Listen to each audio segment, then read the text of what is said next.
Olá, saudações ecológicas. Estou de volta para continuarmos a nossa série sobre meio ambiente. No episódio de hoje, vamos conversar sobre as ameaças e o perigo da extinção dos animais. Você vai descobrir como ajudar nesse combate e ainda vai conhecer o jacaré de papo amarelo. Vamos lá?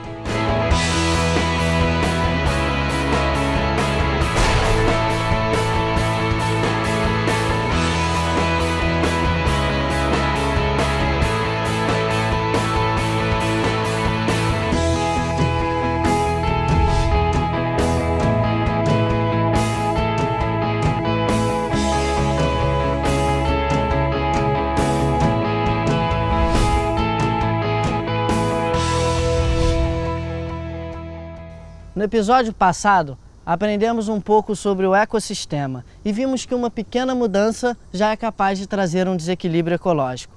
Nós conhecemos também a história do sagui e vimos que ele não é um animal nativo aqui do Rio de Janeiro. Ele é uma espécie exótica. Vamos relembrar o que é isso?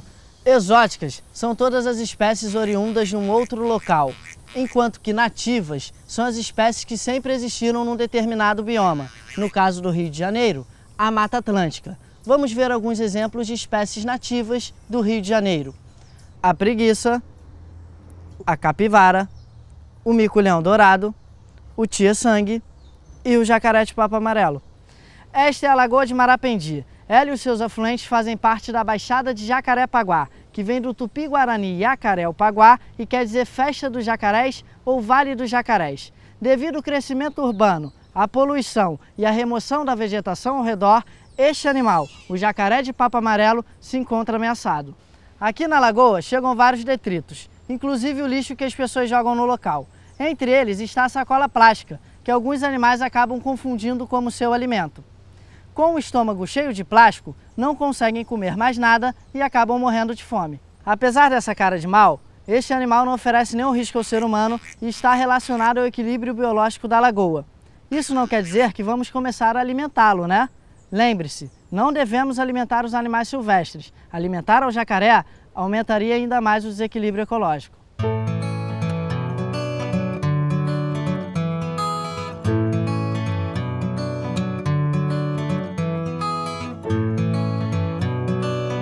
Por falar em animais silvestres, qual a diferença entre eles e os animais domésticos? Os animais domésticos são aqueles que não vivem na natureza e tiveram seu comportamento alterado pelo convívio com o ser humano, como o cavalo, a galinha, o cachorro. Já os animais silvestres são aqueles que vivem livres na natureza e não têm seu comportamento alterado pelo convívio com o ser humano. São eles o jacaré, os macacos, as cobras. Os animais silvestres são indispensáveis para o equilíbrio ecológico. Eles servem de alimento, eles dispersam as sementes e controlam as populações para que algumas espécies não virem pragas. Vamos conhecer um exemplo? Em uma área ecologicamente equilibrada, homens começam a caçar cobras. Com a diminuição do número de cobras, aumenta o número de ratos, que não têm o mesmo predador natural de antes. O número de ratos aumenta, mas a comida para eles não. Então eles invadem as casas próximas em busca de alimento. Eu estou agora do lado de fora do Parque Marapendi. Antigamente isso tudo era uma área verde, que hoje está tomada por prédios e ruas.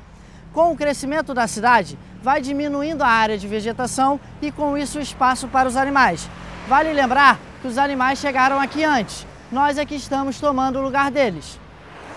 O Parque Marapendi serve de refúgio para muitas espécies, que infelizmente ficam isoladas aqui.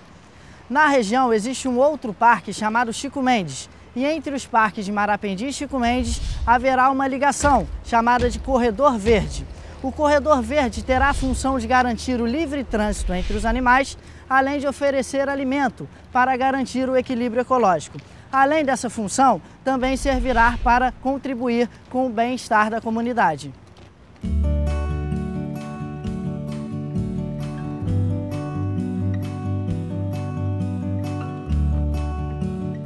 Essas armadilhas foram todas apreendidas aqui mesmo, no Parque Marapendi. Todas elas são utilizadas para capturar pássaros. Se você tem um pássaro em casa, pode ser que ele tenha sido capturado dessa forma. Vejamos alguns exemplos de passarinhos que são proibidos de se ter em gaiola no Brasil. O azulão, o culeiro, o sabiá, o trinca-ferro e o papagaio. Manter esses passarinhos em gaiola é crime se você não puder comprovar sua origem, principalmente se tiver adquirido eles a partir de contrabandistas ou traficantes, em feiras livres, depósitos ou nas estradas. O animal que vive em cativeiro perde a capacidade de sobreviver na natureza e não pode ser solto sem o acompanhamento de um especialista. Se você possui um animal em situação irregular, procure o IBAMA. A entrega voluntária não implica em penalidades.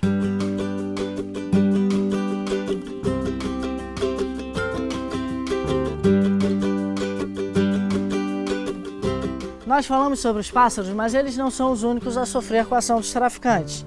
Estima-se que o tráfico internacional de animais silvestres perca apenas para o tráfico de armas e o tráfico de drogas em arrecadação. 95% do comércio de animais silvestres é ilegal e 80% dos animais não chegam vivos ao seu destino. Além disso, após o desmatamento, o tráfico é a maior causa da extinção de espécies. Se você vir animais silvestres sendo vendidos, lembre-se, a natureza precisa mais deles do que você. Quando pensar em ter um animal de estimação, lembre-se dos milhares de cães e gatos abandonados esperando a adoção. Ajude a combater o tráfico de animais silvestres. Se ninguém compra, ninguém vende, ninguém caça. Hora da prática. Como ajuda a combater o perigo de extinção de alguns animais? Não compre animais silvestres. Se quiser um bichinho de estimação, procure animais domésticos, como cães e gatos. Se vir algum animal silvestre, como pássaros, preguiça ou tartaruga sendo vendido, denuncie ao IBAMA.